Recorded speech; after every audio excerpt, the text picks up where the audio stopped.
우리 모두에게는 무거운 짐, 또 어려운 짐, 해결해야 될 짐, 지금까지 어려운 것뿐만 아니라 예전에도 또한 우리에게 어려운 일들을 당했을 때 여러 가지 힘든 일들이 우리에게 많이 있습니다.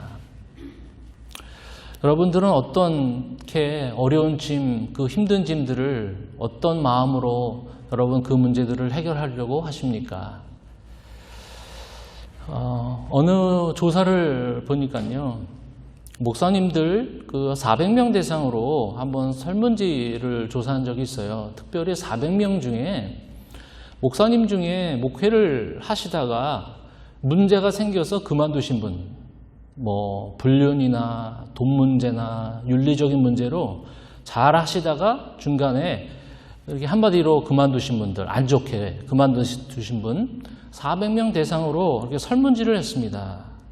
왜 그런 일이 이렇게 벌어졌는지. 그런데 이 400명의 목회자들이 똑같이 거의 공통적으로 그 대답하는 이유가 있습니다. 그 이유는 뭐냐면 여러 가지 어려운 일을 당했을 때 친구가 없었다는 것입니다. 가정의 문제, 교회의 문제, 개인적인 문제를 속 깊은 곳까지 털어놓을 수 없기 때문에 그것이 아마 불씨가 되어서 어려운 일을 당했기 때문에 그 목회를 포기하는 경우가 있었다는 것입니다. 어느 분은 교회를 열심히 다니시다가 교회에서도 열심히 봉사를 하시다가 이건 아니다라는 생각이 들어서 잠시 교회를 쉰다는 분이 계셨습니다. 그 문제를 자세히 들어봤더니 교회를 그냥 한동안 열심히 다녔는데 친구 때문에 잘 다녔다고 합니다. 찬양하는 것도 좋고 예배도 좋고 봉사도 좋았는데 어느 순간에 그런 생각이 들었습니다. 내가 신앙생활에서 기뻐서 내가 신앙생활에서 그 마음에 풍족한 감사와 그 하나님께 드리는 예배보다는 어떤 마음이 들었냐면 친구를 쫓아가고 가니까 친구를 만나니까 친구 따라서 가니까 그냥 마음이 좋다. 근데 가만히 보니까 주님을 예배하는 기쁨이 생기는 것이 아니라 친구를 만나는 것에서 기쁨이 생겼기 때문에 내가 정말 이렇게 신앙생활에서는 안 되겠구나 하면서 이렇게 잠시 쉬시는 분도 제가 봤습니다. 목사님들이나 평신도들이나 또한 우리들도 세상에 어려운 일이 생기고 무거운 짐이 있었을 때 여러분 누구에게로 가고 있습니까? 때로는 가까운 신실한 친구들한테 가서 우리의 문제를 해결받고 또한 좋은 충고도 받습니다. 어느 분들은 아예 그냥 나의 마음대로 내 생각대로 가는 사람들이 있습니다. 그런데 인간들, 우리 사람들 생각에서는 완벽한 생각, 완벽한 마음으로 우리의 무거운 짐을 내려놓을 수 있는 그 힘과 그런 지혜는 부족하다는 것입니다. 그래서 오늘 우리 주일 말씀 마지막 저희들의 영성이라는 그런 주제를 가지고 4월, 5월, 6월 이렇게 말씀을 전했는데 진정한 영성은 무엇이냐?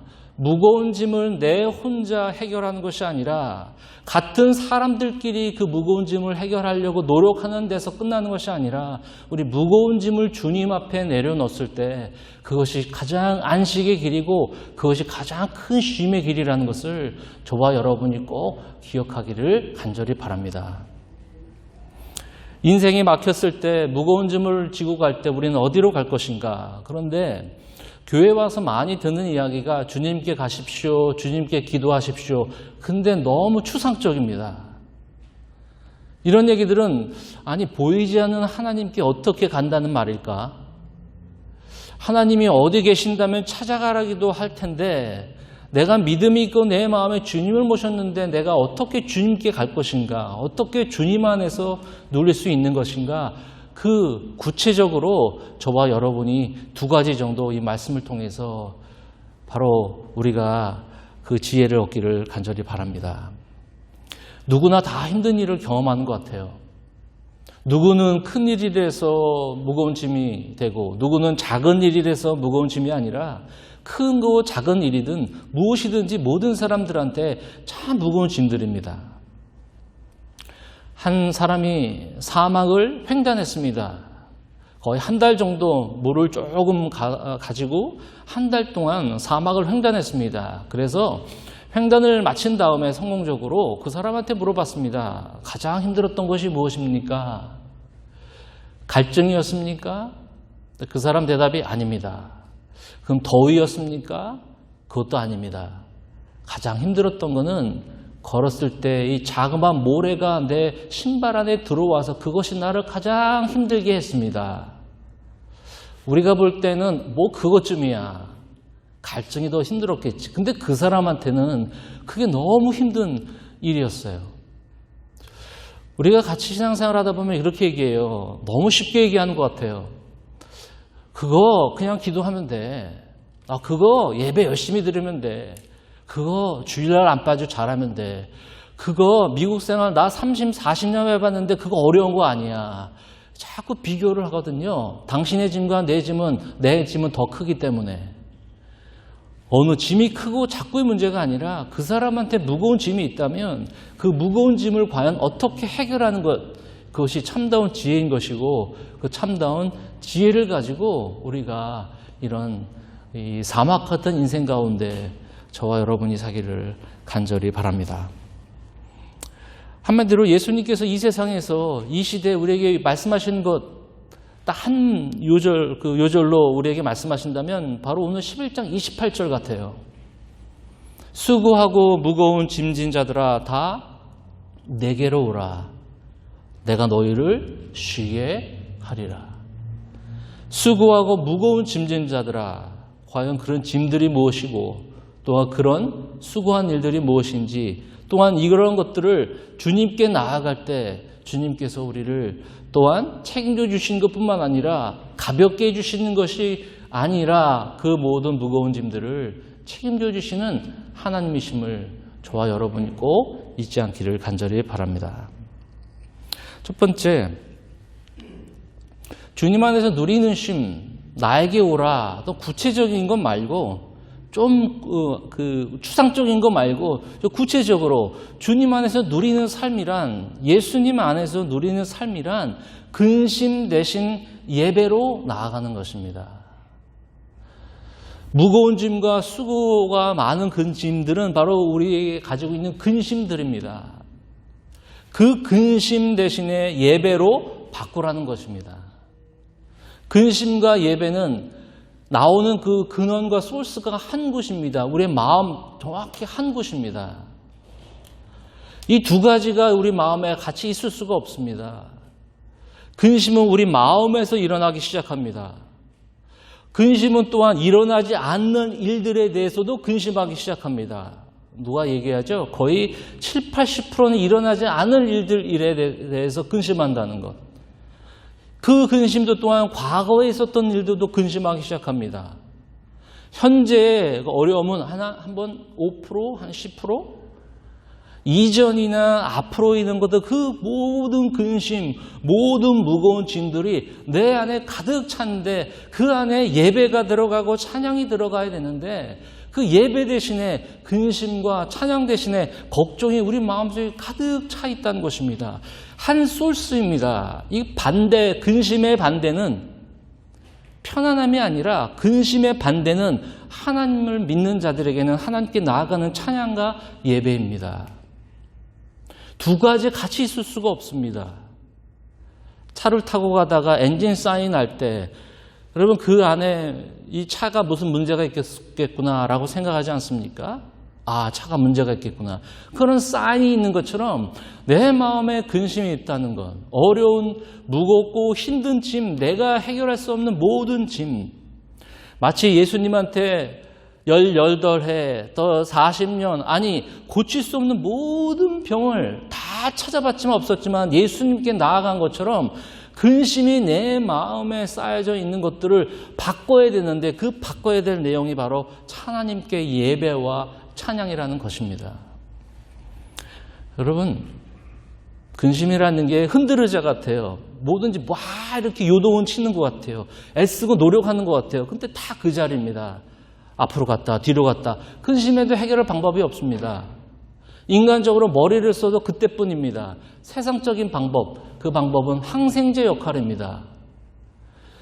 부부하고 문제가 생겼습니다. 그리고 자녀에게 문제가 생겼습니다. 친한 친구가 문제가 생겼습니다. 에이, 뭐 잊어버리지. 가서 한번 시원한 것 한번 들이켜보자. 뭐 한번 일주일 가서 여행 갔다 오보지. 한번 쫙 잊어버리자. 그러면 잊어버릴 수가 있습니다. 좋은 음식 드시면 잊어버릴 수가 있습니다. 한 달 동안 여행 갔다 오셔도 그 근심은 없어질 수가 있습니다. 그런데 갔다 오는 그 순간 그 근심은 다시 우리 마음속에 자리 잡기 시작합니다. 여러분 그런 경험을 해보신 적 있지 않으십니까? 가서 예배 드려 일주일에 한 번 예배 드리는 거 안 드리는 것보다 낫죠. 근데 한 번 예배 드리는 것이 답이 아닙니다.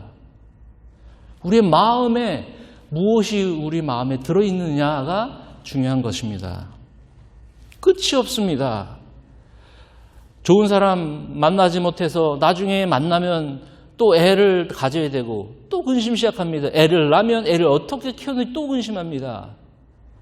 나중에 노후를 어떻게 할까? 어디서 살까? 어떻게 마무리할까? 끝과 끝이 없는 계속적으로 잠시 항생제로 뿌리를 우리는 그 안에서 쉼을 누려야 되는데 뿌리를 찾지 못하고 인생 세상적인 방법으로 계속 항생제 주사 투약하는 것처럼 약을 먹는 것처럼 그때마다 빨간 약으로 깊은 상처를 치료하지 않냐고 발라버리면서 그거를 쉼이라고 생각하고 안식이라고 생각한다면 여러분 그건 계속 그 상처와 그 아픔과 그 고통과 그 무거운 짐들은 우리 마음속에서 계속 드러나기 시작합니다. 그래서 사탄은 우리 마음을 공격하지 절대로 여러분의 환경을 통해서 여러분의 근심을 없애주는 것이 아니라 우리의 마음을 공격하기 시작합니다. 이 일만 끝나면 쉬면 되겠지. 일 끝나면 아이들 졸업하면 승진하면 일을 찾으면 충분한 돈이 생기면 은퇴하면 건강이 좋아지면 그 근심은 끝이 없습니다. 끝이 없습니다. 여러분 예전에 무슨 일이 해결됐을 때 또 다른 문제가 생기죠. 그 문제가 생기면 또 생기죠. 그러면 종교적으로 교회 나와서 신앙생활에서 자꾸 땜빵 시키는 거. 그것이 진정한 안식과 예수님께서 나에게 와라. 그러면 인생의 문제가 다 해결되겠다라고 약속하지 않으셨습니다. 예수님은 인생 문제 다 해결한다 약속하지 않았습니다. 내가 너와 함께 한다는 약속을 하셨죠. 내가 너에게 쉼을 준다고 약속하셨죠. 근심이 내 안에 있으면 그 대신에 예배로 채워야 합니다. 아침에 일어나서 오늘 중요한 일을 누구를 만나야 된다. 의사를 만나야 된다. 근심이 생길 때마다 그 안에 하나님께 드리는 찬양이 그 안에 예배가 하나님을 바라보는 것으로 우리는 바뀌어져야 합니다. 우리는 선택해야 합니다. 근심이 생겼을 때, 예전의 일들이 생겼을 때, 앞으로의 일이 생겼을 때 선택하는 것입니다. 바로 예배로, 바로 이 시간 내 마음에 참된 예수 그리스도 그분을 높이고 찬양하는 것입니다. 근심은 대부분 이렇죠. 이렇게 벌어지면 어떻게 될까? 사람이 오지 않으면 어떡할까? 내가 더 아파지면 어떡할까? 내 자녀가 잘못하면 되지 않을까? 이런 근심 대신에 어떻게 될지 모르는 그런 근심 대신에 이미 살아계시고 전능하시고 창조주시고 모든 것의 주권자 되시고 모든 것의 왕이 되신 바로 그 완전한 그 하나님께 초점을 맞췄을 때 그게 한 번에 되는 것이 아니라 우리의 근심이 우리를 쌓이는 것이 아니라 주님께 완전한 신 그분께 우리의 마음에 초점을 맞췄을 때 우리는 근심 대신 예배로 나아갈 때 우리는 진정한 주님 안에서 쉼을 누릴 수 있다는 것입니다. 제가 예전에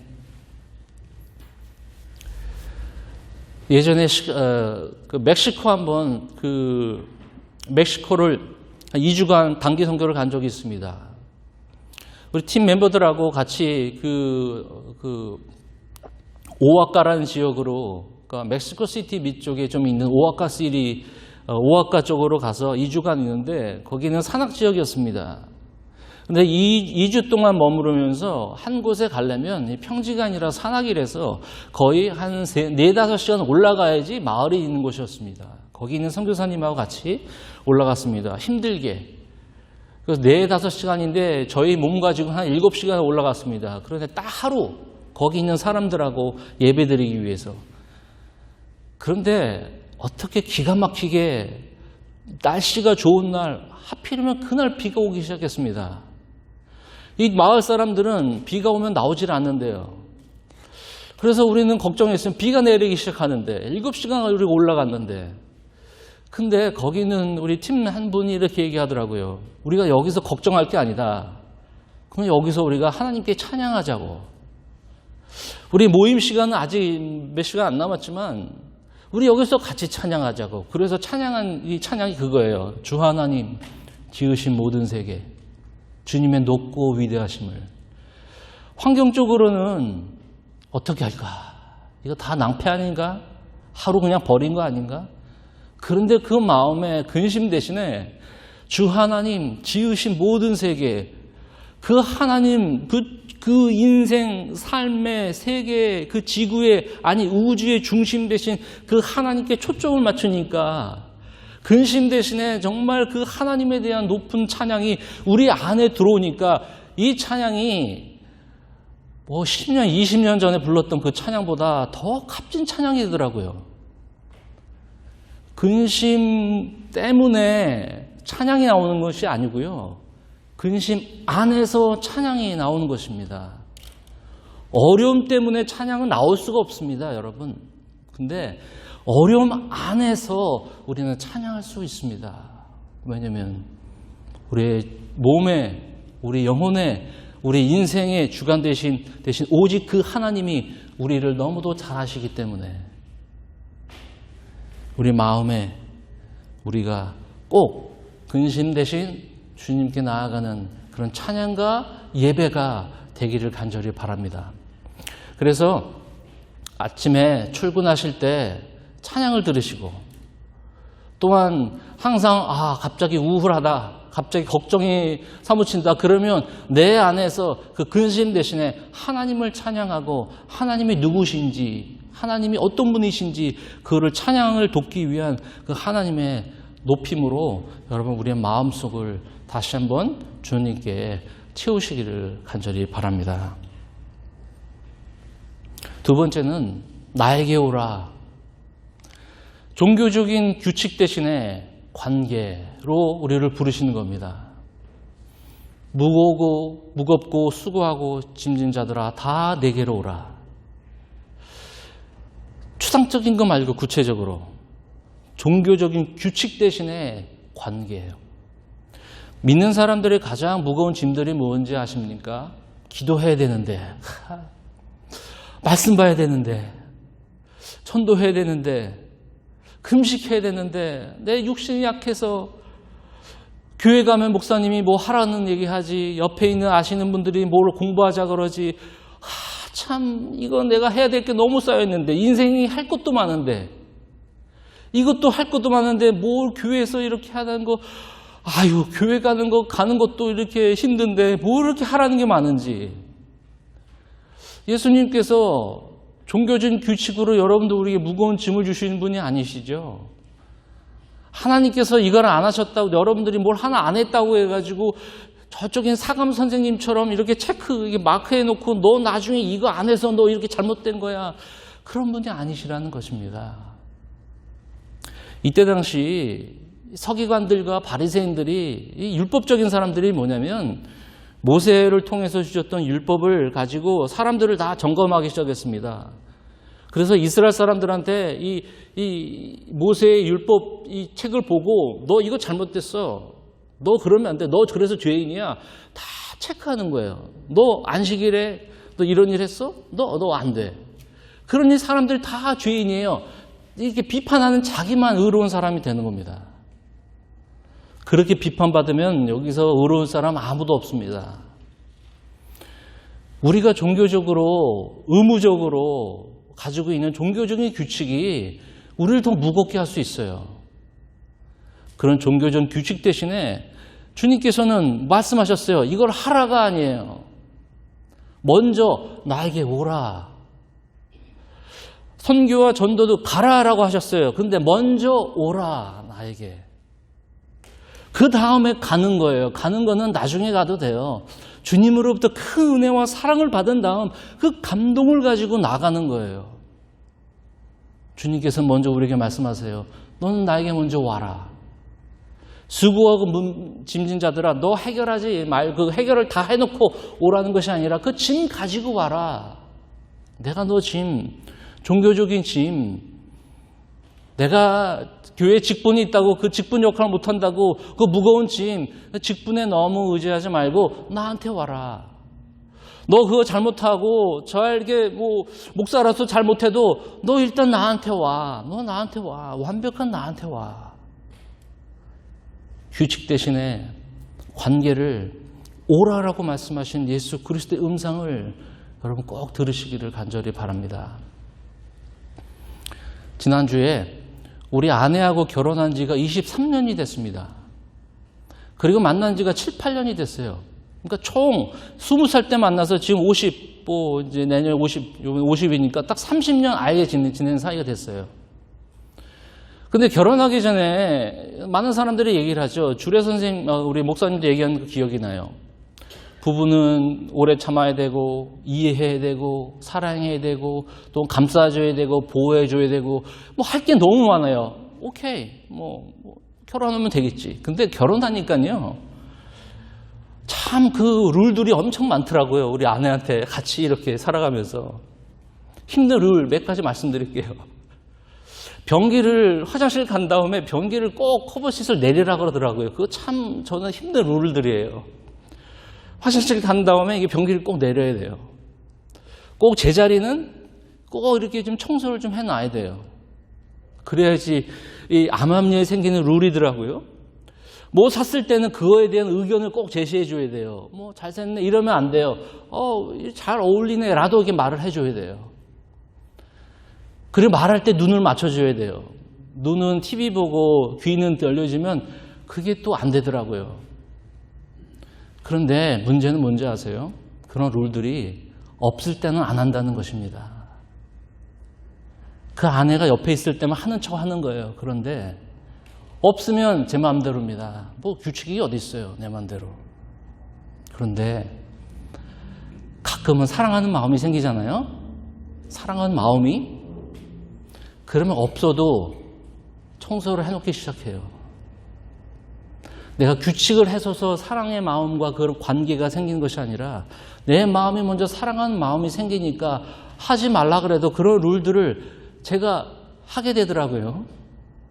여러분들은 안 그러세요?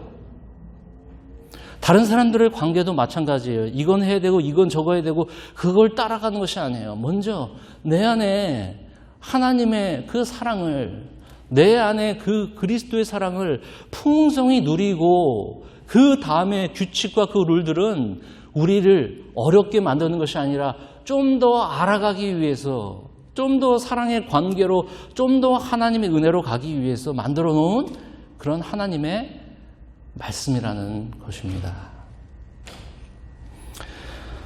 우리가 설교도 많이 듣고 설교도 저도 많이 하지만 뭐뭐 해야 합니다. 지켜야 합니다. 실천해야 합니다. 그런 것도 당연히 있어야 돼요.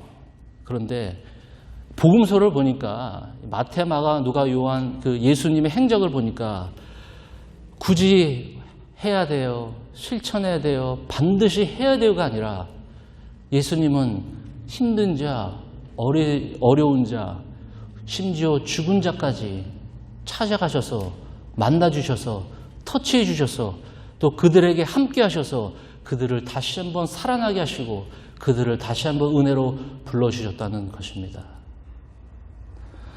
규칙을 따라가지 마십시오.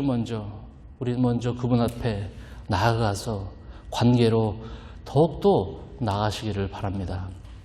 그래서 여러분 하루에 꼭 시간을 내셔서, 이 관계는 결국 시간이 필요하지 않습니까?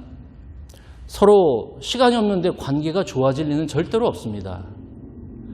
하루뿐만 아니라 한 달에 한 번 만나는 사람 관계가 있을 수가 없습니다.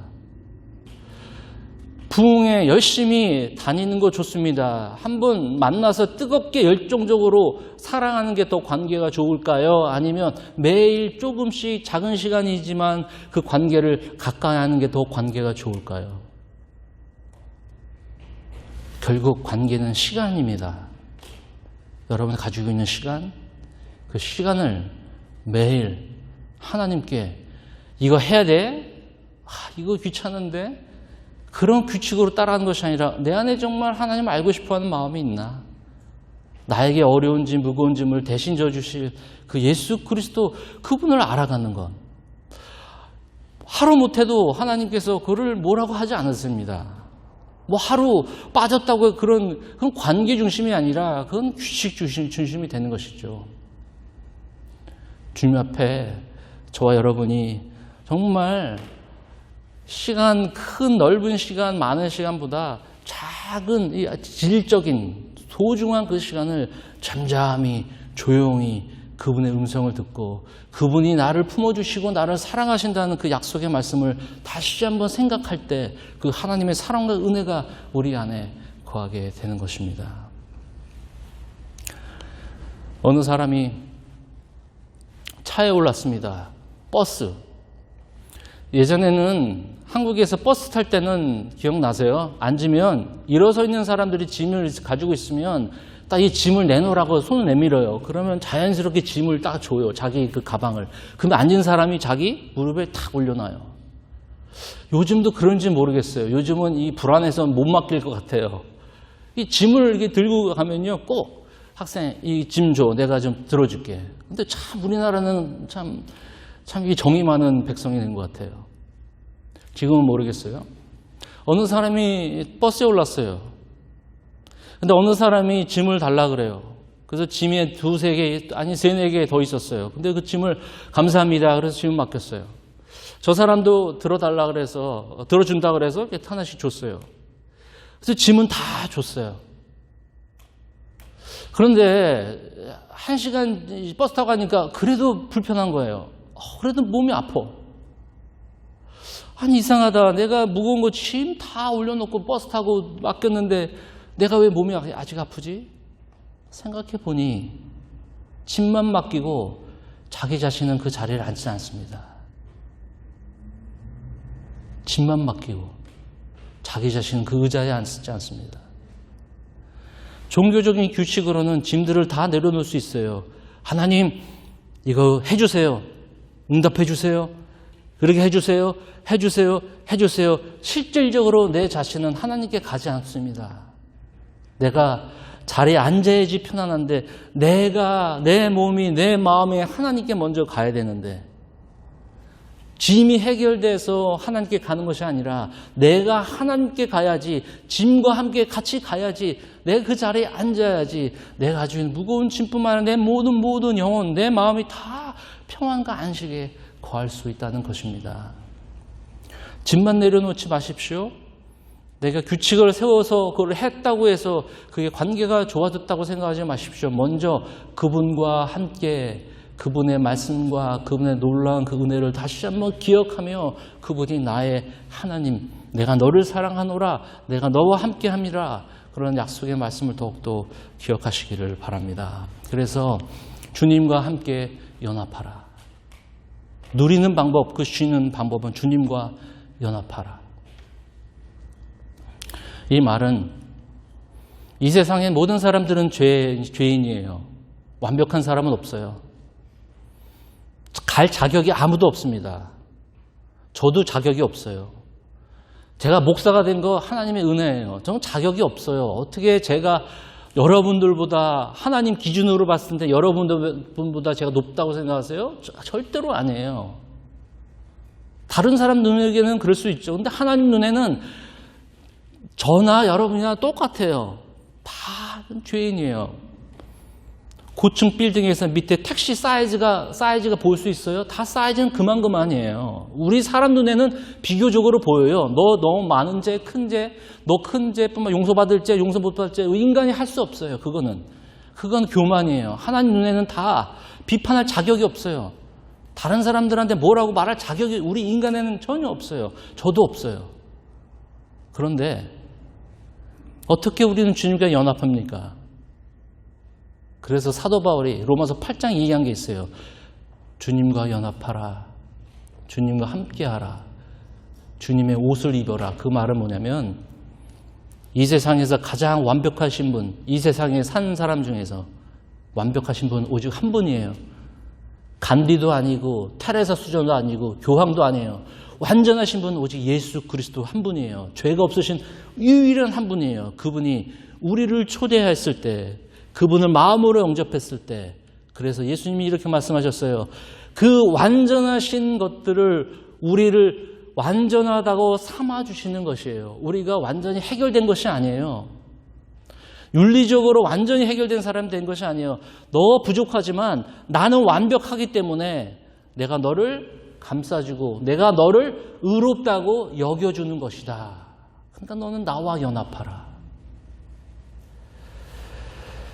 완전하신 예수님께 나아간 그 연합은 내가 추하고 더럽고 부족하지만 그 연합은 완전하신 주님 앞에 마치 양이 목자의 그 인도함을 받는 것처럼 품 안에 있는 이 아이가 엄마 품 안에 들어있는 것처럼 아무것도 정말 해결할 수 없는 작은 존재이지만 완전하신 그분 앞에 나아갈 때 내가 너를 의롭다 여겨주느라 그러면서 우리의 허물을 그 예수 그리스도 십자가로 말미암아 다 해결해 주셨다는 것입니다. 몸과 영과 우리의 모든 것. 그래서 마지막으로 11장 전체적으로 앞을 보니까 침례 요한 얘기가 나오더라고요. 침례 요한이 감옥에 갇혔습니다. 결국 나중에 참수형을 당해서 죽지만 이 침례 요한에게 이런 말씀을 제자들에게 전달하게 합니다. 이사야 말씀을 가지고 이렇게 얘기합니다. 보지 못하는 맹인들이 볼 것이고 걷지 못한 자들이 걷게 될 것이고 나병 환자들이 깨끗함을 받게 될 것이고 말하지 못한 자들이 입이 열릴 것이고 죽은 자들이 살아날 것이고 포로된 자들이 육적인 것뿐만 아니라 포로된 자들이 죄에 포로된 자들이 자유함을 얻게 될 것이니라. 넌 나에게 오라. 넌 나에게 오라. 준비돼서 오지 말고 내 모습 그대로 나에게 오라. 그러면 내가 어디로 갈 건지 무엇을 순종할 건지 내가 무엇을 할까요가 아니라 주님, 제가 주님께 나아가겠습니다. 주님, 내가 뭘 더 해야 될까요? 아니, 나에게 오라. 나에게 오라. 그 품 안에 거하시는 저와 여러분이 근심 대신의 예배로 종교적인 규칙 대신에 그 관계로 주님과 연합하며 그 놀라운 그 축복된 그 인생의 삶을 저와 여러분이 꼭 사시기를 주님의 이름으로 간절히 축원을 드립니다. 기도하겠습니다.